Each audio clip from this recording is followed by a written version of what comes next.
The book of Genesis, chapter 1. In the beginning God created the heavens and the earth. Now the earth was formless and empty. Darkness was over the surface of the deep, and the Spirit of God was hovering over the waters. And God said, "Let there be light." And there was light. God saw that the light was good, and he separated the light from the darkness. God called the light day, and the darkness he called night. And there was evening, and there was morning, the first day. And God said, "Let there be a vault between the waters to separate water from water." So God made the vault, and separated the water under the vault from the water above it. And it was so. God called the vault sky. And there was evening, and there was morning, the second day. And God said, "Let the water under the sky be gathered to one place, and let dry ground appear." And it was so.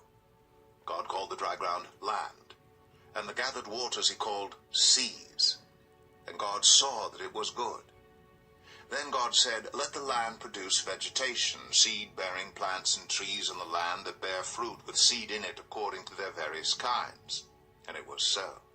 The land produced vegetation, plants bearing seed according to their kinds, and trees bearing fruit with seed in it according to their kinds. And God saw that it was good.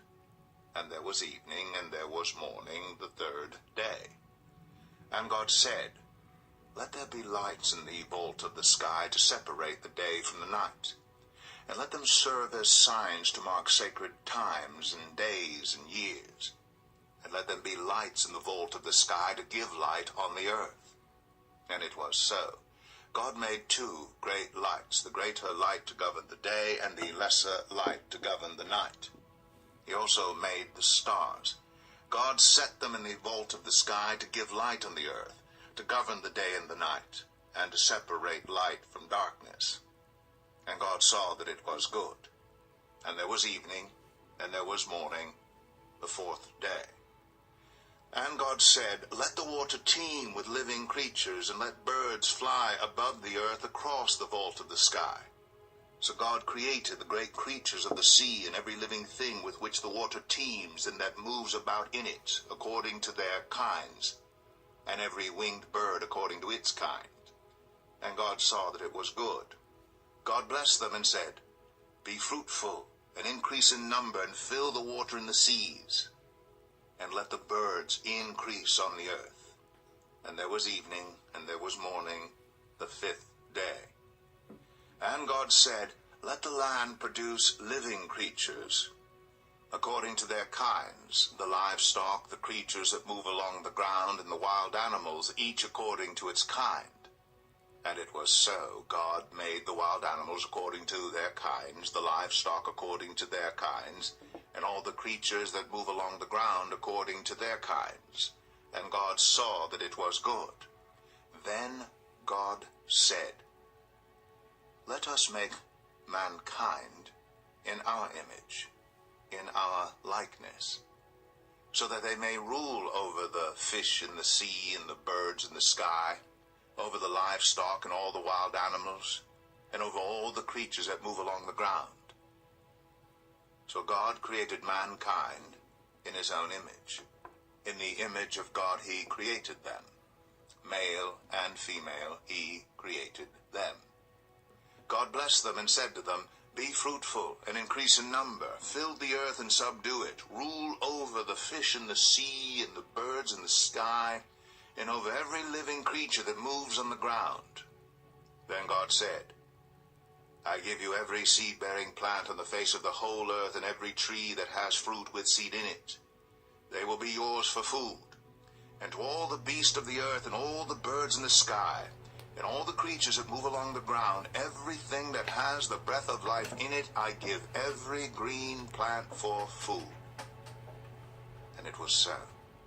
God saw all that he had made, and it was very good.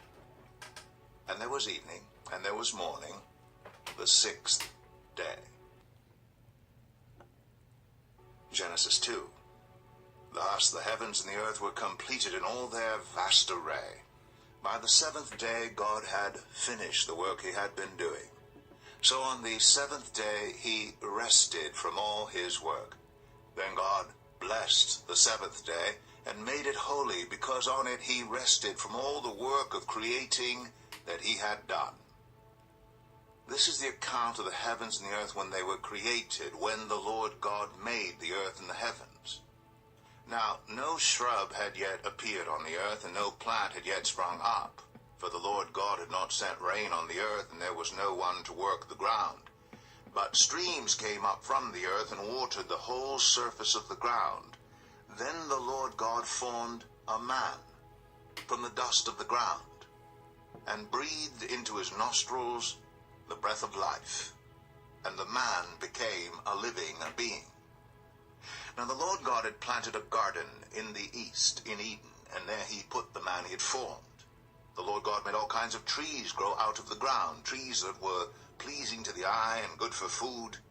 In the middle of the garden were the tree of life, and the tree of the knowledge of good and evil.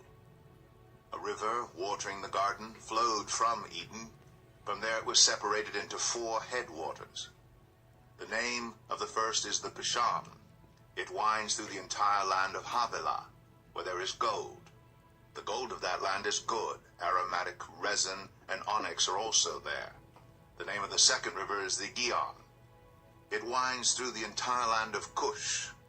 The name of the third river is the Tigris. It runs along the east side of Asher.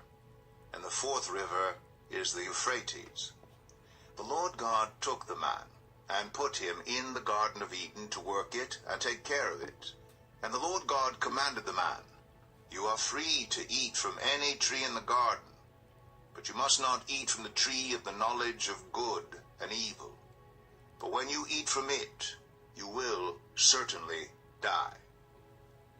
The Lord God said, "It is not good for the man to be alone.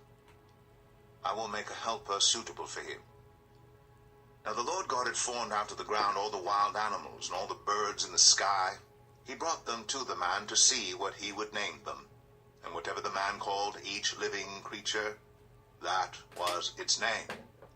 So the man gave names to all the livestock, the birds in the sky, and all the wild animals. But for Adam no suitable helper was found. So the Lord God caused the man to fall into a deep sleep, and while he was sleeping, he took one of the man's ribs and then closed up the place with flesh. Then the Lord God made a woman from the rib he had taken out of the man, and he brought her to the man. The man said, "This is now bone of my bones and flesh of my flesh.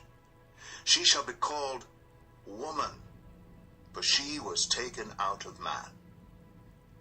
That is why a man leaves his father and mother and is united to his wife, and they become one flesh.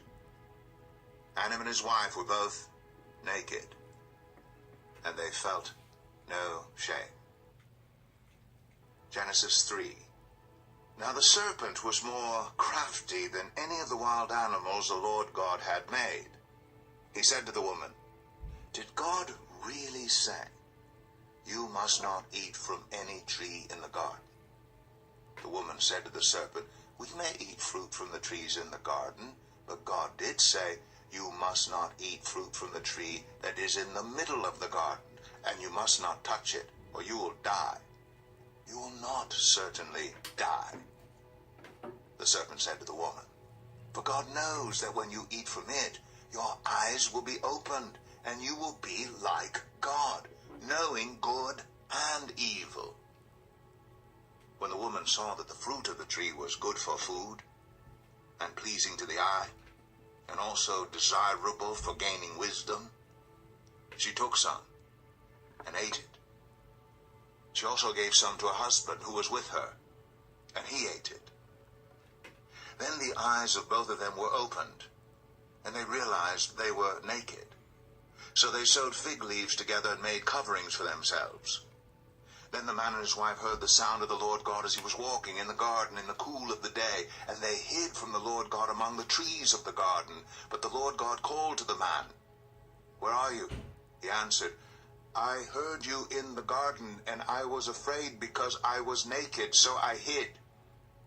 And he said, "Who told you that you were naked? Have you eaten from the tree that I commanded you not to eat from?" The man said, "The woman you put here with me, she gave me some fruit from the tree, and I ate it."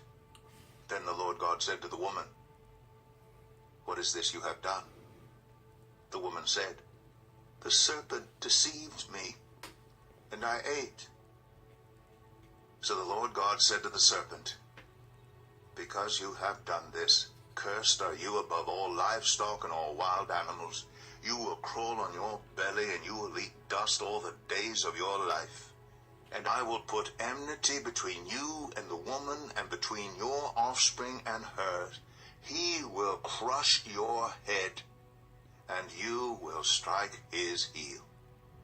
To the woman he said, "I will make your pains in childbearing very severe. With painful labor you will give birth to children. Your desire will be for your husband, and he will rule over you." To Adam he said, "Because you listened to your wife and ate fruit from the tree about which I commanded you, you must not eat from it. Cursed is the ground because of you.